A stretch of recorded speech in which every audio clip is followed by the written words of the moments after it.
please chat in your name, your email, and your organization into the chat box if you'd like to receive CME credit. And at the end of the session, like the other sessions, we'll be doing a very brief poll. So if you all could hang on and fill out that poll, we would really appreciate it. So today we are going to be doing a Q&A session about vaccines or anything that comes to mind. Please feel free to chat in all of your questions as well. Since we won't be doing a didactic, we'll just go right into the Q&As. And certainly, last but not least, I just wanted to introduce Dr. Lisa Costello, who certainly needs no introduction, but she is a physician at WVU Children's and working for the DHHR during the whole COVID-19 response. And a huge shout out to Dr. Costello for being there from the beginning of this project and really being such an integral part of this project being successful. So we just wanted to thank you, Dr. Costello, for always being here on every single session, helping us rally people to speak for us and everything. So without further ado, we'll jump right into the Q&As. Before I do so, Dr. Costello, I wanted to turn things to you if there were some things you wanted to say before we jump right into the questions. Yeah, well, I want to say thank you. Wow, I every time Mitra says like the date, I'm like, wow, how are we here? And you know, it's certainly been an interesting time, you know, throughout the entire pandemic. I really do want to say thanks to Jay and Mitra. People, I don't think, get to see all the work they do behind the scenes, but they also have helped stand up a Project Echo for our long-term care facilities. Because of the increased, you know, morbidity and mortality that we see in that setting.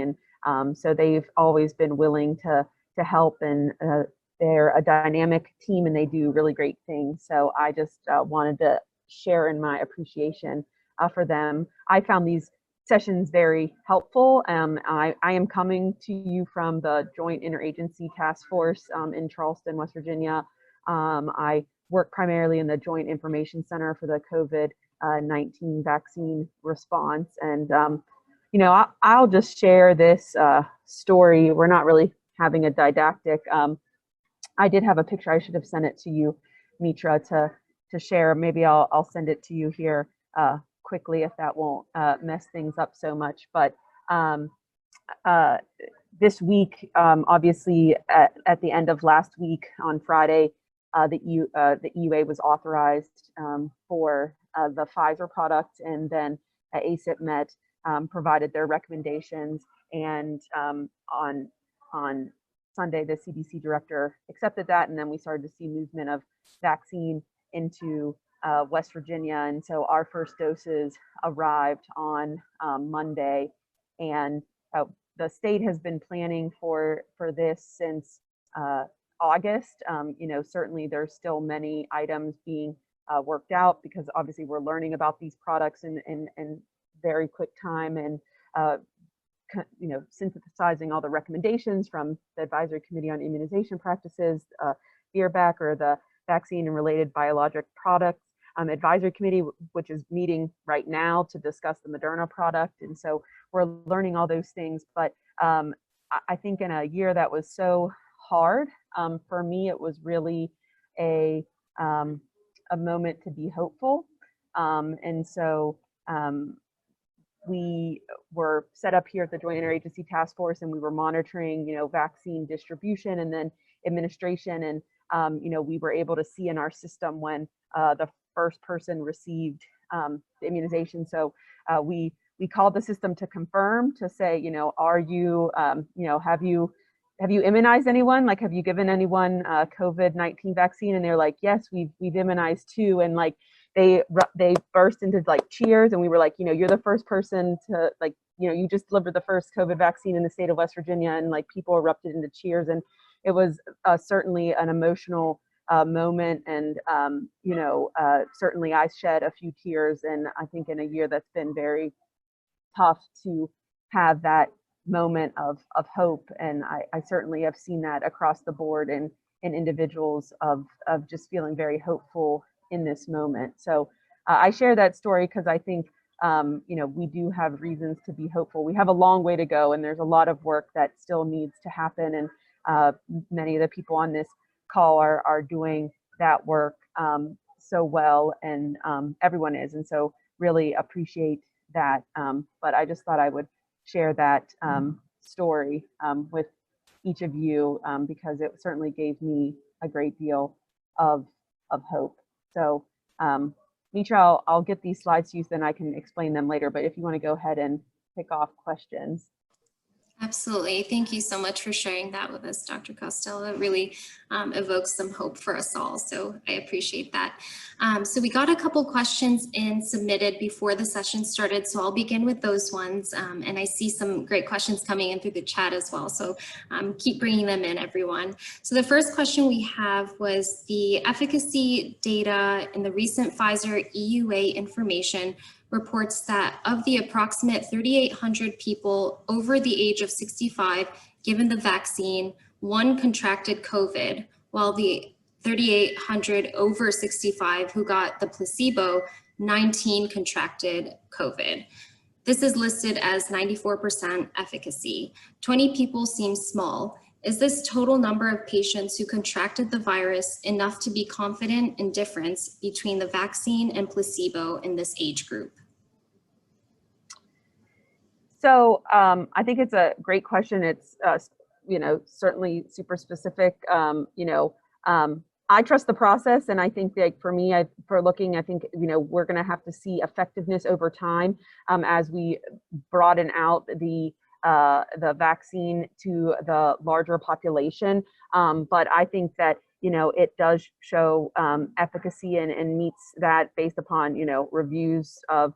I do think that there was some concern in the younger population because we have to study that more, and there was a lot of deliberation, at least in the Pfizer product, about that in the under 18, and I think that that's why some individuals voted against the, it passed 17-4 with 1 abstaining, and so I think that there were some individuals that had concern, whereas others felt that was a significant enough indication of its efficacy. So I'm 10-1 to trust the process. I think that the way the process is, in which really the world's leading experts in vaccine science make up these advisory committees, and I would certainly encourage everyone to watch them.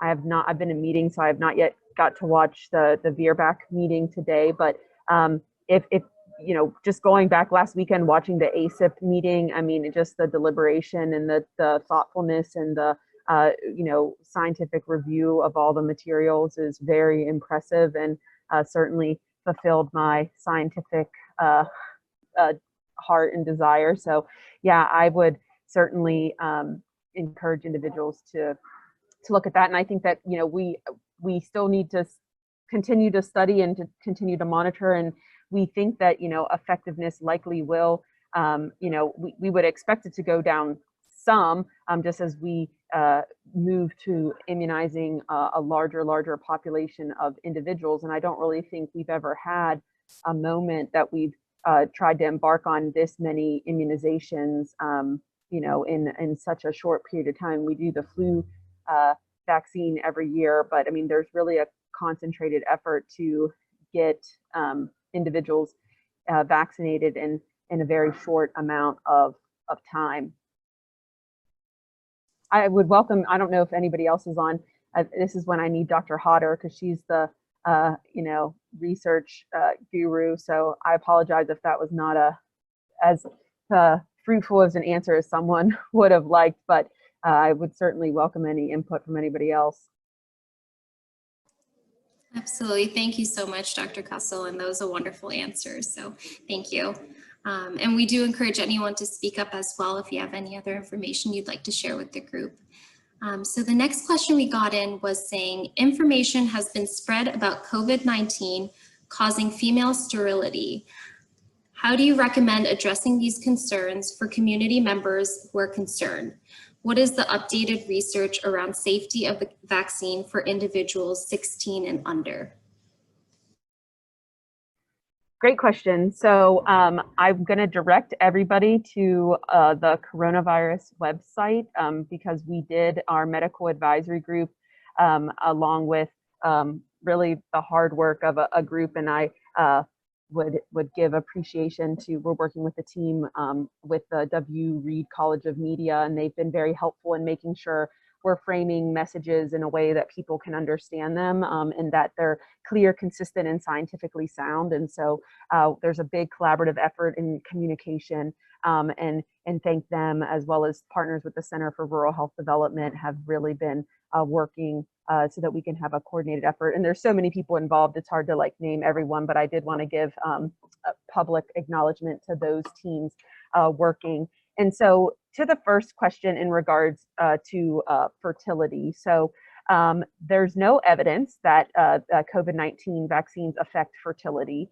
And so the ACOG, as well as the American Society for Reproductive Medicine, came out with statements, and basically they stated women who are trying to become pregnant or who are pregnant and for whom the vaccine is recommended may choose to be vaccinated. So basically it places the decision into the individual. There's no studies that indicate it affects fertility whatsoever. And I think in regards to pregnancy, we'll have to see what the Moderna product shows. I was reading where I think they may have, and I want to listen to these discussions that they have probably later. I'll have to watch the replay in regards to, I think I was reading somewhere that they had individuals, they had a negative pregnancy test and then were on contraception. So I'm not sure, it couldn't obviously be evaluated in the Moderna trial, but I'm still, in full disclosure, getting through all the Moderna information from what the FDA released on Tuesday. So at this time, there's no indication that that the COVID-19 vaccine affects fertility. And I've really tried in my messaging to be careful in what words like I use. And so instead of talking about, because some of them I think are misconceptions or mis or unproven areas that then we can sometimes further propagate if we don't kind of speak to it. So that's what I've been saying surrounding the issue of fertility in general. So there, I was just trying to look to see if I could find the update. Hold on one second, I'm getting asked a question.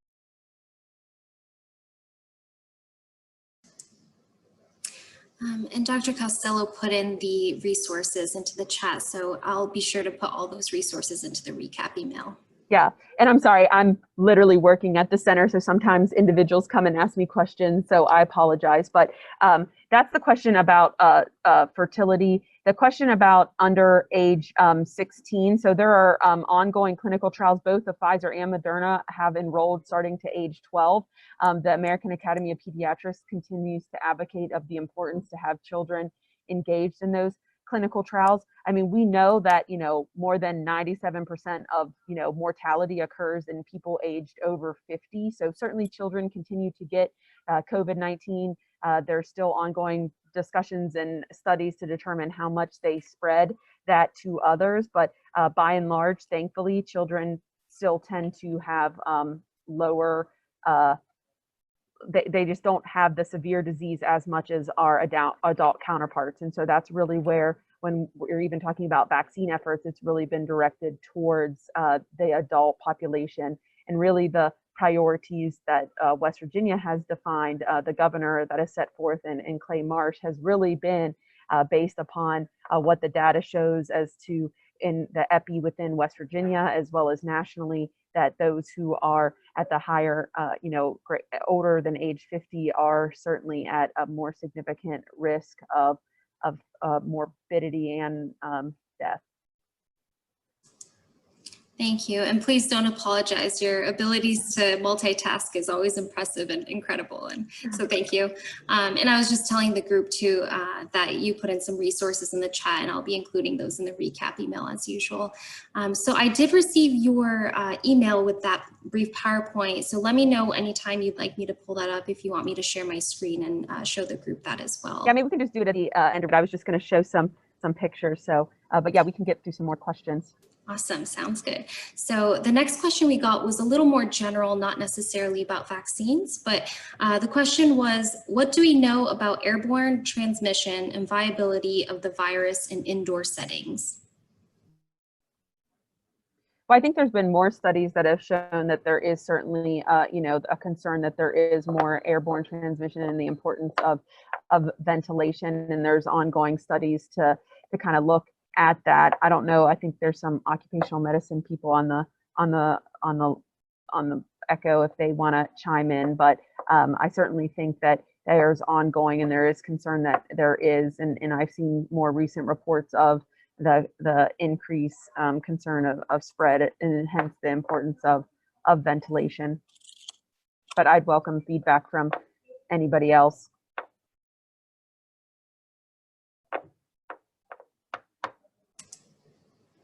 Awesome, thank you. And feel free to chat in, anyone too, if you have any comments you'd like to share with your group. I can read it out. So the next question we got was, when someone has a positive COVID-19 test in a community setting, would the test result make it into their Medicaid data? This is especially a question if they are well and do not need medical care. So COVID is a reportable condition, so it gets reported to the state. I'm not sure what do you mean by into their Medicaid data? There is, if they identified, now we have had like free testing, so there are some places in which we've not required the person to provide their insurance information. We've actually seen in some cases that people refuse to provide their insurance information. And so in regards to if that goes back, is your question getting at the spirit of how many individuals who are on Medicaid test positive? I think that will be a little bit challenging because individuals who didn't have insurance, who necessarily would not have qualify for Medicaid, they were given opportunity to get free testing through kind of like a basic Medicaid number. And so that potentially could skew some of that as well. So I don't know if that's to the spirit of your question in regards to specific Medicaid. I can tell you from so full disclosure, I serve on the Children's Health Insurance Program board, and I can tell you that from Children's Health Insurance Program, we do have, they gave an update of how many of our members at our last board meeting had been diagnosed with COVID.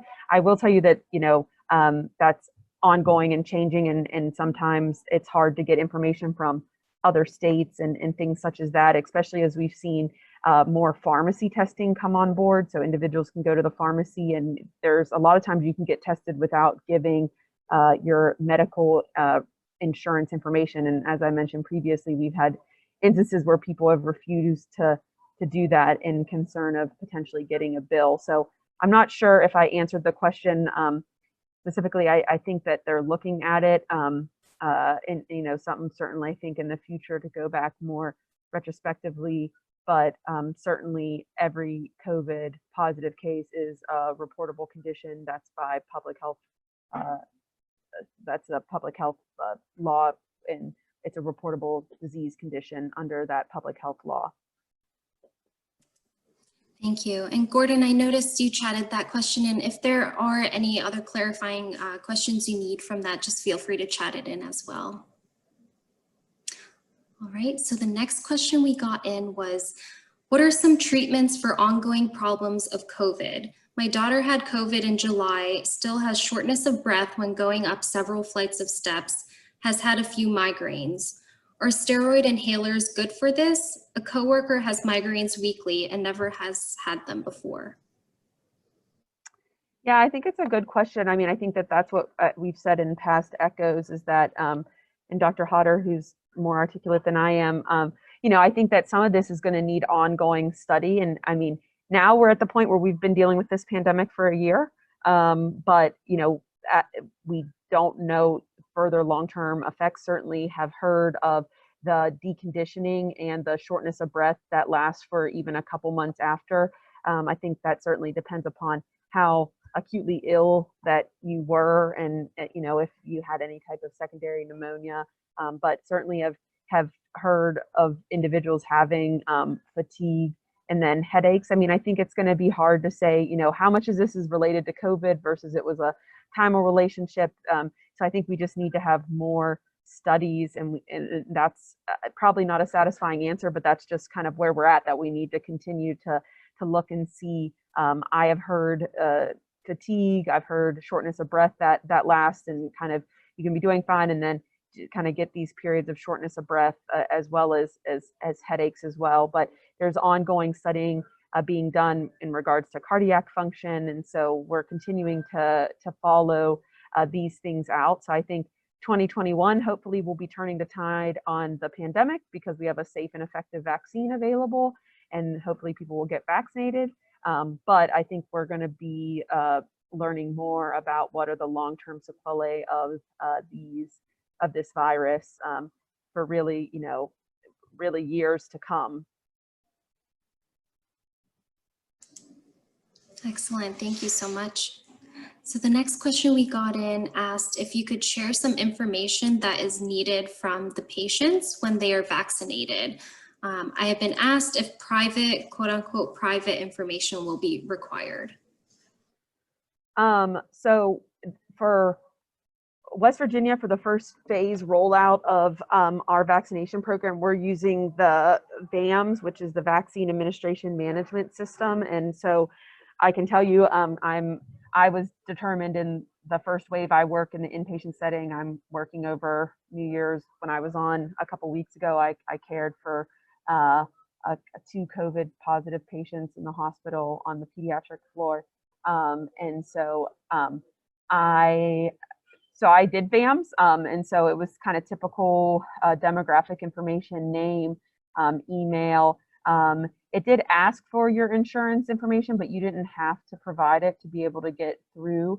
And then it asked like allergies, and if you were on any medications for that, that you wanted to list, or if you had any medical conditions. And it asked the standard allergies that you would. It also asked.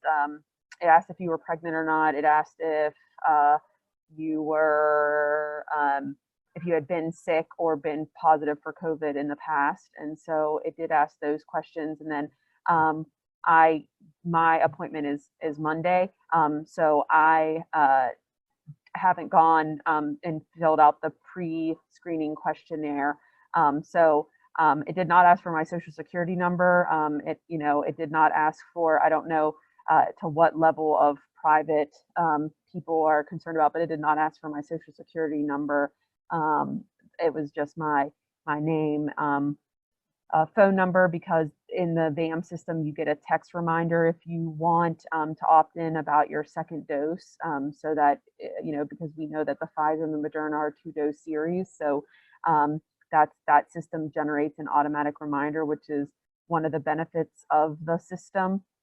And so that's the best I can give you from my real life experience, and then from working here. I don't know if that answers your questions. I think private, to some people consider their email private, so they do ask for your email address. So if that's what an individual considers private, it does require an email address. Awesome. Thank you for sharing all that information. All right, so the next question we have asked, how long should one wait to vaccinate someone who has had COVID positive PCR? So great question. So if they're actively infected, the recommendation from the Advisory Committee on Immunization Practices was they should wait until their isolation period is over. So that would be a period of 10 days, as long as they've had improvement in their symptoms and they're fever-free. And so that's if you're acutely active. And then in regards to if you had COVID in the past, the thought is that what ACIP recommended is that you shouldn't wait, that, you should get vaccinated. They did say that, although they think it's unlikely, that reinfection occurs within the last 90 days, from what we've heard from, our individuals and talking to reps associated with ACIP, very much, want to get shots into arms. And so that's why getting tested is not recommended, beforehand, to kind of prove if you're positive or negative, if you will.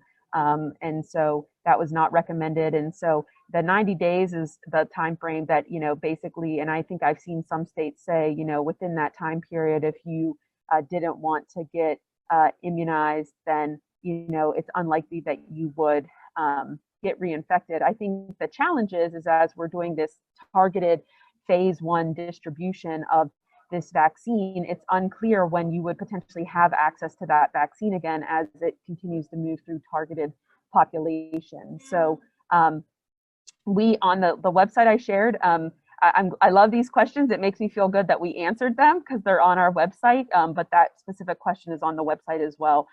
But basically, it's not recommended that you delay vaccination if you've had COVID before. It's just the recommendation that if you are actively ill, you wait for that period of isolation. There is some guidance if you are quarantining, and depending upon which setting you live in. And the quarantine is really to not expose the immunizer if you live in the outpatient or community setting, whereas in a residential setting or a congregate care setting, including a nursing home, there's also guidance that ACIP offered in regards to when those individuals should get vaccinated because of the high risk of individuals living in a congregate care setting, that you probably want to go ahead and get them immunized even if they're in a quarantine place, because the individuals that would be interacting with them already have been interacting with them. So that's nicely articulated on ACIP, and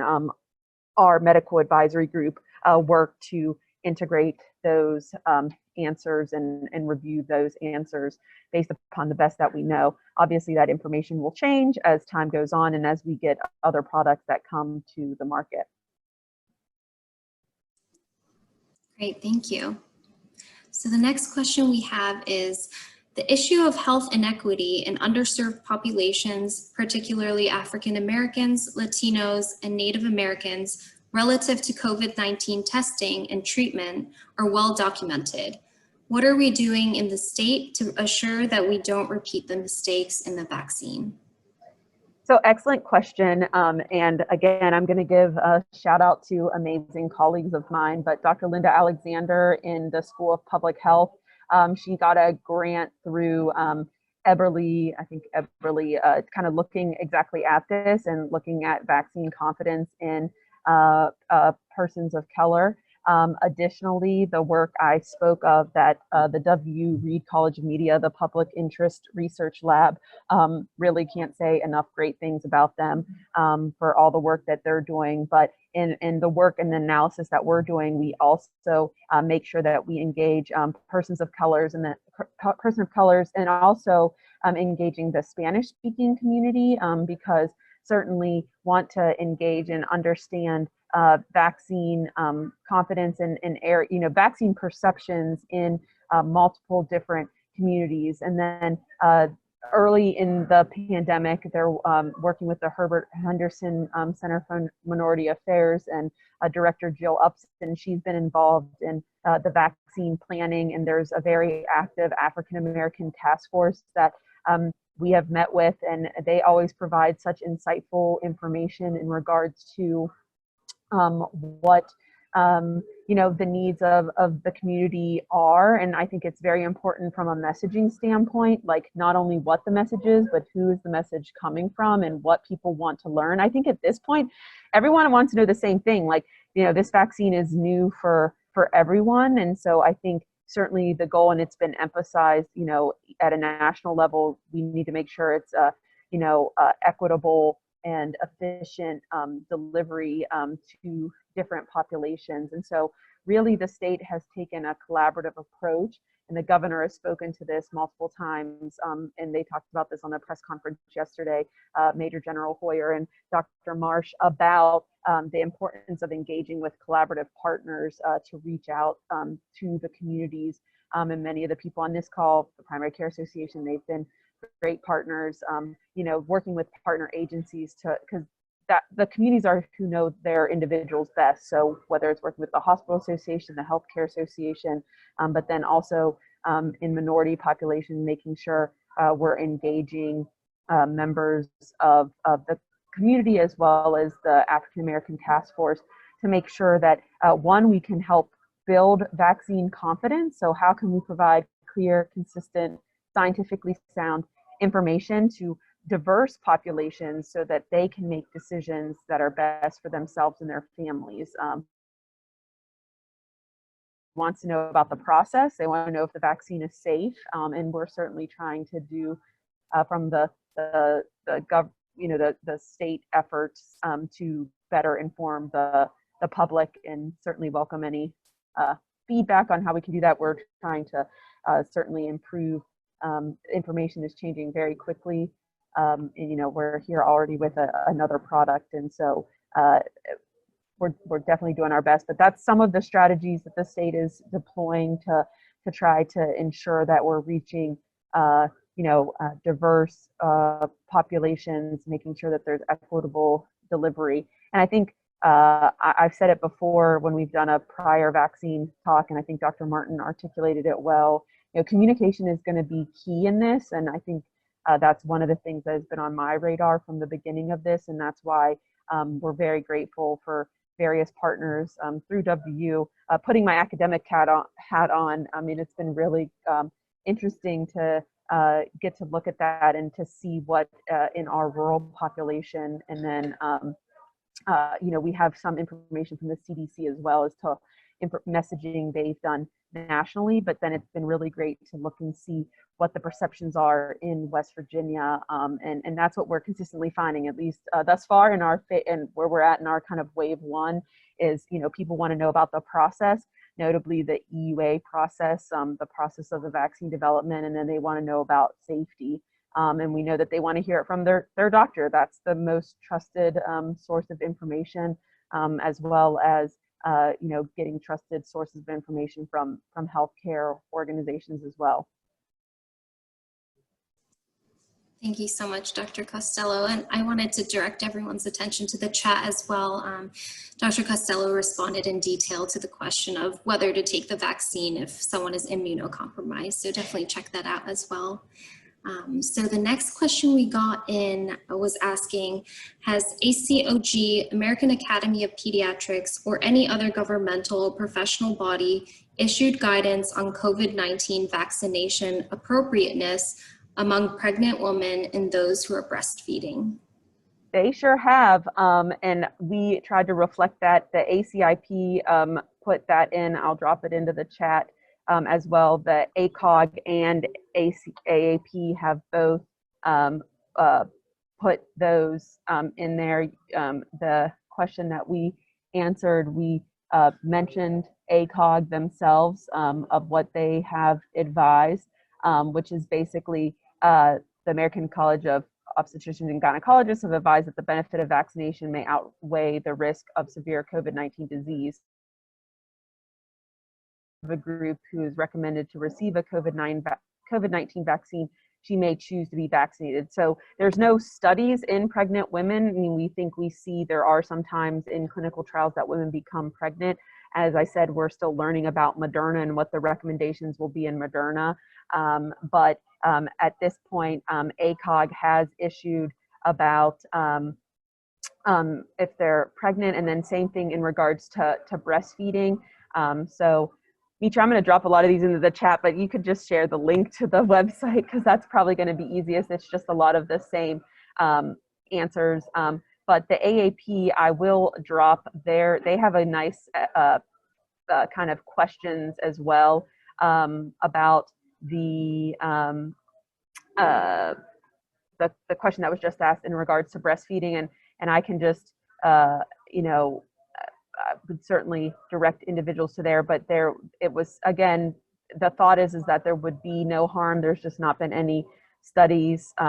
So I can read from the AAP website. It's like, are there any data from volunteers who happened to get pregnant or were breastfeeding during vaccine trials?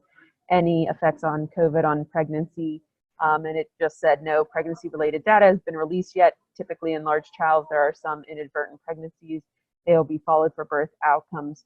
Pregnancy and breastfeeding are not contraindications to receiving the COVID vaccine, but there's not safety data in that population. And so, although they've not been specifically tested in breastfeeding women, it's not likely, just based upon the mechanism of action, that there would be any risk to the child. And so that's what ACIP has said as well, that, currently there's no data, but the CDC has stated that since it does not contain a live virus, it's not thought to be a risk to breastfeeding infants. And so for that reason, breastfeeding women, if they are part of a group that's recommended to receive COVID-19 vaccine, may choose to be vaccinated. So they kind of have given it to the level of the individual person to make that decision, but they've not listed them as contraindications. The only contraindication is if you have had a severe allergic reaction, anaphylaxis to a component of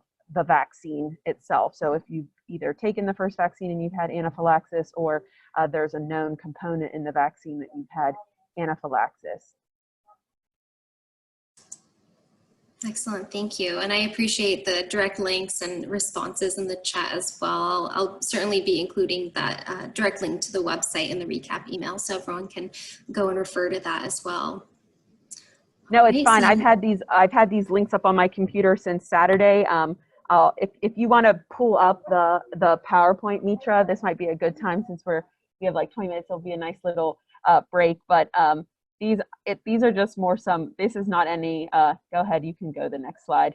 So this was the first person in West Virginia, Dr. Chawla, who's a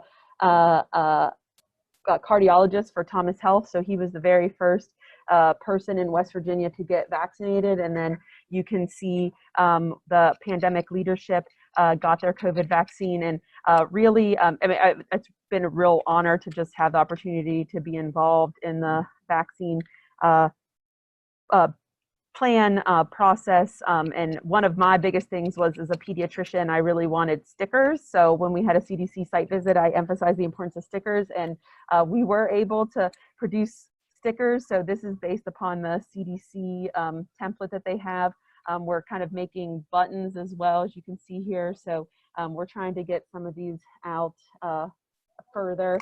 But in the we do have like a PDF of the vaccine sticker that you can print out for your own using. But we do have some stickers here on the ground that we're trying to get out with distribution. So just to make sure that people are celebrating their response to getting vaccinated. And so if you go to the next slide.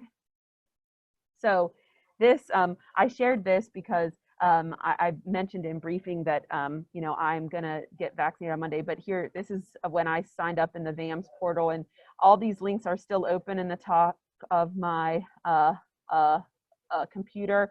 It's where I've been sharing when you all have been asking questions. But for me, I just think this is really a landmark time for science, and that we each have to continue to do our part to prevent the spread. So we still need to wear a mask. We still need to physically distance or stay at least 6 feet distance, wash our hands. But really, for me, I'm just very hopeful because now we have another tool in our tool belt to fight this pandemic. And from what I've read, I really trust the process. And I think the vaccine is safe and effective. And I'm choosing to get vaccinated on Monday. And I certainly have been recommending that my family and friends, based upon following the guidance that's been issued and the science that we have to get that. So this is what it looks like after you've scheduled your appointment. And so I took this picture. This is at our Joint Interagency Task Force. You can see the American flag here in the backdrop.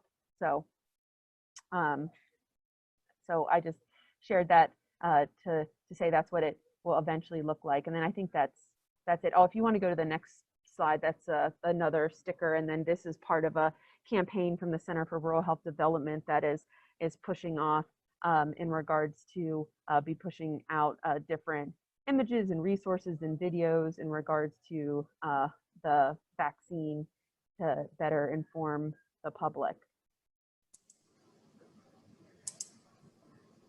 Hey, I will tell you, I love the sticker idea. I'm all for stickers. So thank you for sharing that with us. That's awesome.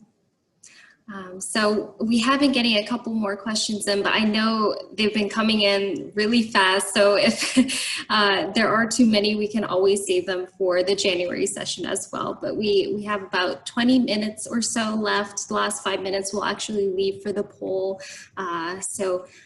If that's all right with you, Dr. Costello, I'll ask the next question. I do apologize. I feel bad left and right, back and forth with the questions.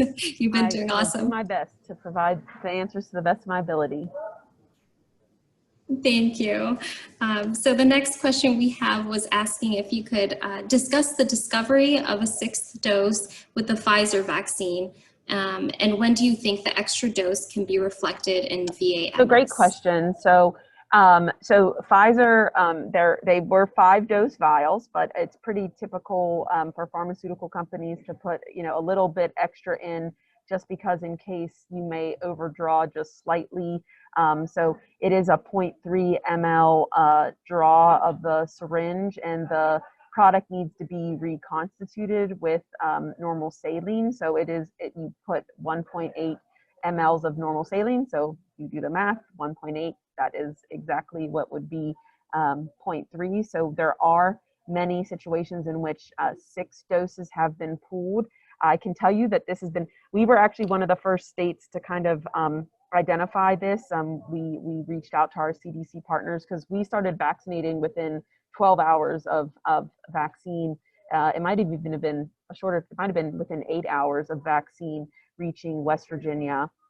And so just this morning from the Board of Pharmacy and the CDC as well was pushed out that in this right now the CDC is saying it's up to pretty much jurisdictions if they would want to follow and allow a 6th dose, because there was concern within the EUA as to it was supposed to be a 5-dose series or 5-dose vial. But now they are saying that you can give given that we're in a public health emergency, the 6th dose.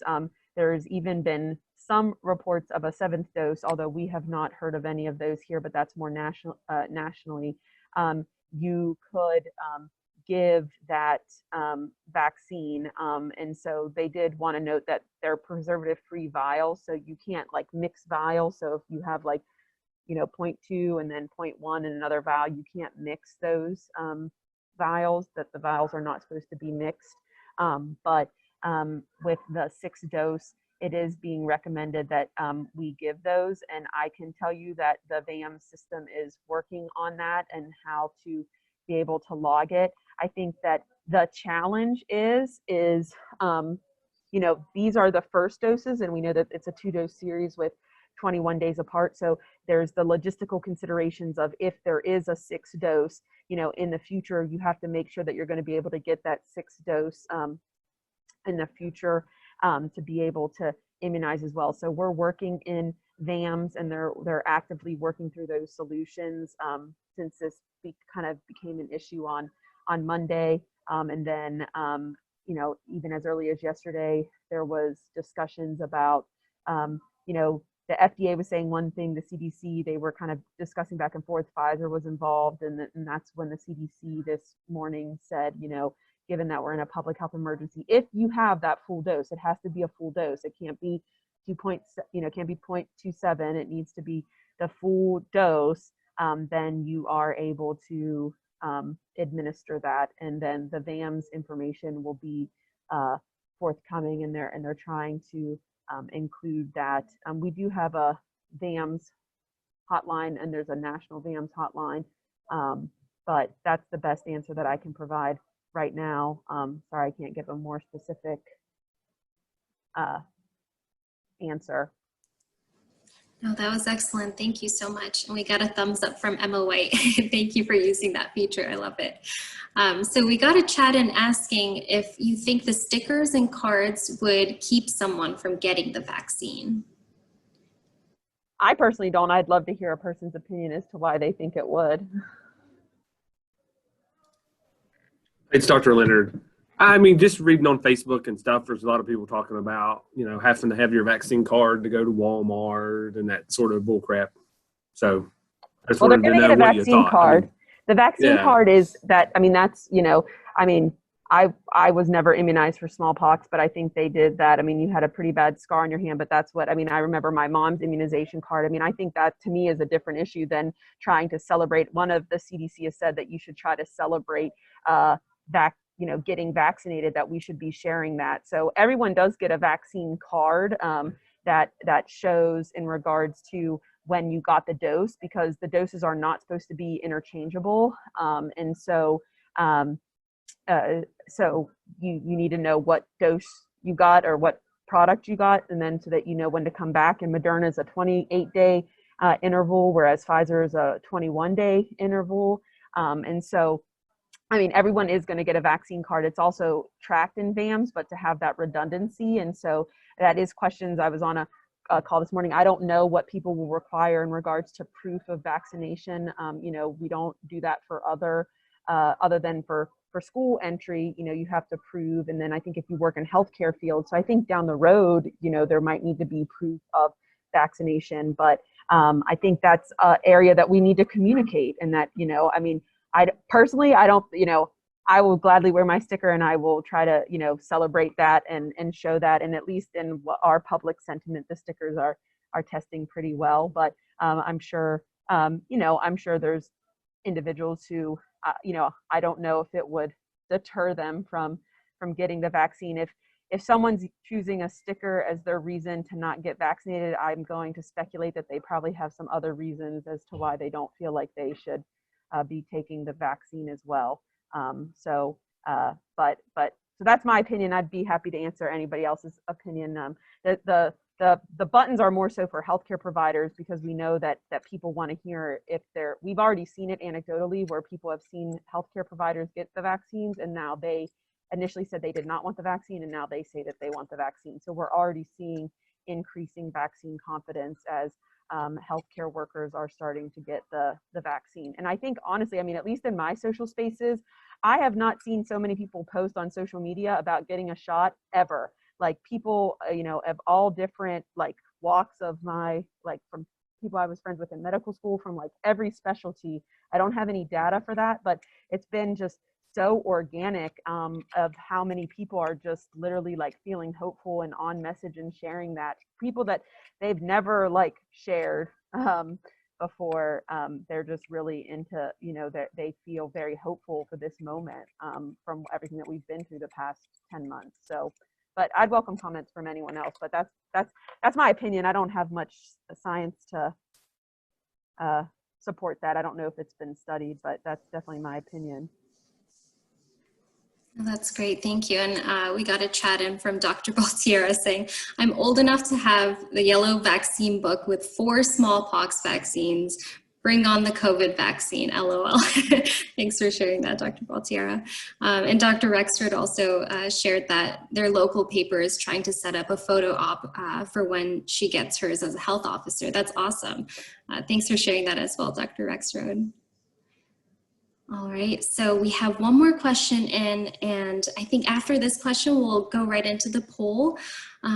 So the next question we have is asking if there's any plan to target other vulnerable populations, such as prison and substance use disorder, not popular, but makes sense from a public health perspective.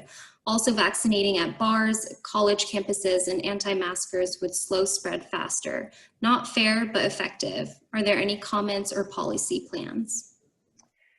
So I think that certainly there's as comprehensive of a plan working to be developed that and implemented that reaches the most vulnerable, including those who live in congregate care settings. I think that the work that we've been doing is certainly to try to improve and increase vaccine confidence, to be able to educate individuals, and so that they can have the information to make decisions that's best for themselves and their families.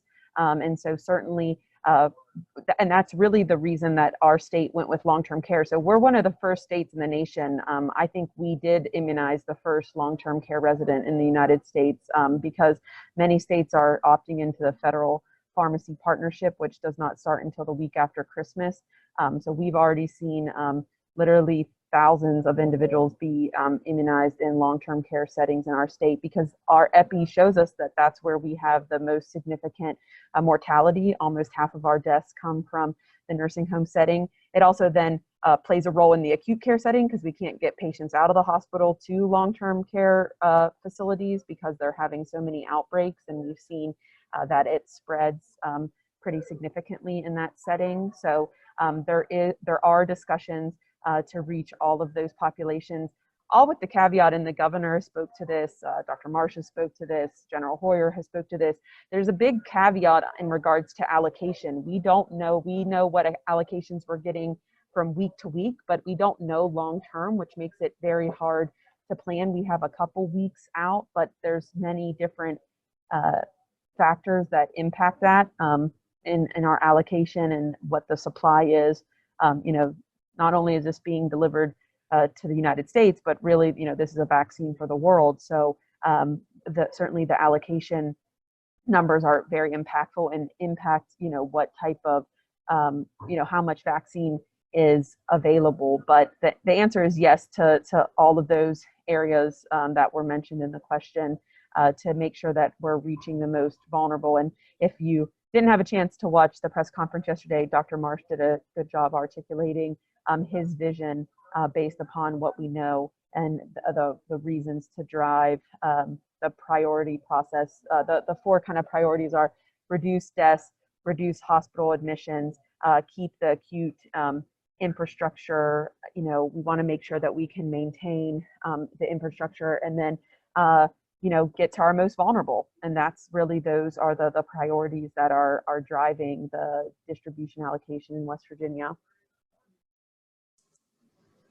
That's excellent. Thank you so much. So we don't have any other questions chatted in at the moment. I did notice, Dr. Sarwari, thank you so much for joining. I know you had a meeting right up until 1 p.m. So we appreciate you hopping on the call as well. But I was would have probably been much better at answering many of the questions than me, as he always has been since I was a medical student, but I tried to hold my own. But yes, always good to see you, Dr. Sawari. You're wonderful, Dr. Costello. Thank you. We appreciate both your time as well, for sure. But I wanted to ask if there was any final comments you wanted to share with the group, Dr. Costello or Dr. Sarwari. Maybe it'll give some time for some last minute questions coming in, but I wanted to turn things to you guys. Yeah, I think the only thing I would say is that, you know, it's great to see everybody want, you know, there's definitely energy that individuals want to get vaccinated, and I hope that we can sustain that. And certainly I think a little bit of, you know, there are going to be questions that we don't know, that we're finding out, even when it comes to, you know, some of these recommendations. Like, there's not data there, so we need to be transparent with that and say there's no data, but this is why we think it's safe, or this is why we think it needs to wait. So I think we do need to be transparent and clear and consistent and scientifically sound in our messaging. And I would just implore, you know, the group, we continue to find that, you know, people want information about vaccine. They want to be able to make informed decisions, and they want to know about the process. They want to know about safety. And they want to hear it from their health professional, and that's who they trust the most. And then, you know, healthcare organizations and local health officials as well. So really doing the best that we can to understand and learn the information, which is changing and coming very quickly. I mean, I think 2 weeks in a row to have to learn 2 separate, you know, vaccines that, although they're the same mRNA vaccines, you know, they are, you know, you have to look at how they were studied and what they can be recommended and such. And so it is a very quickly moving time, but I hope, you know, again, I said it before, but I trust the process. You know, I think this is a safe and effective vaccine, and I'm going to roll up my sleeve and get vaccinated. And I hope that others join in so that we can really start moving, you know, to an area, or start curbing the pandemic. But in the meantime, please wear your mask, wash your hands, stay physically distanced, and wear, you know, 6 feet apart. And certainly as we have the holidays approaching, send my warm wishes for a joyful season to all, being mindful that we are still in a pandemic, and that, remember, it's really that second dose that we see the real big boost of immunity. So even though a lot of people may have are starting to get vaccinated, you know, we really need to complete the series to show the best response. So please reach out to us with any questions so that we can help provide information that individuals are hearing, because we know that a lot of people have questions, and we'll do our best to answer them. Thank you so much, Dr. Costello, for the words of encouragement and the constant great tips for us all. So thank you. We did get one question in and we have about 5 minutes left. So I was thinking if maybe this would be the very last question within the next 3 minutes or so, and then we'll jump right into the poll. But the question was just asking if there are any plans for a central registry of people who have been vaccinated in case they lose their vaccination administration cards. Yes, and that's what the VAM system is. So it's registered within that system. And then moving forward, the plan is that that system would either still, that system would be used or that system would feed into our already existing immunization registry, or you would just use our immunization registry, and that all of these systems would communicate together, including our EHR. Part of the reason why our state went with VAMs is that there still needed to be interfaces, and there's many things that are above my level of technological expertise, which is very small, about getting these systems to talk. But yes, there is a electronic registry, if you will, or recording of that. But the thought was they wanted to make sure that they gave a card as well so that individuals knew what vaccine they received. So when they're going to, this will also be in that system, but really so that the person knew what vaccine they received, since we do anticipate more than one product to be on the market. Excellent. Thank you so much. And Dr. Costello, I can't thank you enough for the wonderful job you always do with giving didactics and answering all the questions. And I know today was a lot of questions and you did such a wonderful job as always. So I really do appreciate your time for joining us today and every other session. So thank you very much. And thank you all very much as well for joining our sessions and the constant support and encouragement. And from day one, when we first launched this COVID-19 ECHO project back in March. So I appreciate all of your time. And so before I launch the poll, I just have a quick announcement. So our next session will be on January 7th of the new year. So I hope you all have a very wonderful, safe, and happy holiday season and a very happy new year. Thank you all so much.